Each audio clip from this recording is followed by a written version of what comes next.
ইরানের সর্বোচ্চ নেতা আয়াতুল্লাহ আলী খামেনির ৬ দিনব্যাপী জানাজার শেষ দিনে ইরাকের কারবালায় জড়ো হয়েছেন হাজারো মানুষ। গত ২৮ ফেব্রুয়ারি যুক্তরাষ্ট্র ও ইসরায়েলের যৌথ হামলায় তিনি নিহত হন। এদিকে খামেনির মৃত্যুতে লেবাননও শোক পালনের পাশাপাশি প্রতিরোধ চালিয়ে যাওয়ার ঘোষণা দিয়েছে হিজবুল্লাহ। বৃহস্পতিবার কফিনবাহী একটি রেফ্রিজারেটর ভ্যান পৌঁছায় ইরাকের পবিত্র শহর কারবালায়। তেহরান, কোম এবং নাজাফ প্রদক্ষিণের পর এটি ছিল জানাজার ষষ্ঠ ও শেষ দিন। ইরাকি ও ইরানি পতাকা হাতে শোকযাত্রায় অংশ নেন লাখো মানুষ। কফিনের চারপাশে জড়ো হয়ে প্রার্থনা ও শ্রদ্ধা জানান তারা। কারবালা থেকে খামেনির মরদেহ নেওয়া হবে ইরানের উত্তর পূর্বাঞ্চলীয় শহর মাশহাদে। সেখানেই তাকে সমাহিত করার কথা রয়েছে।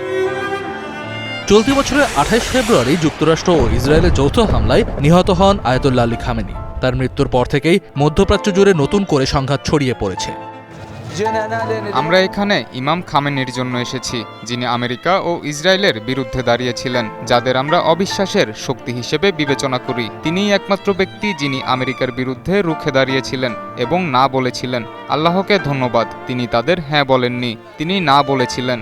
ইমাম খামেনি মজলুমদের নেতা। তিনি গাজাকে রক্ষা করেছেন এবং সুন্নি ও শিয়া উভয় মুসলমানদের পক্ষে দাঁড়িয়েছেন।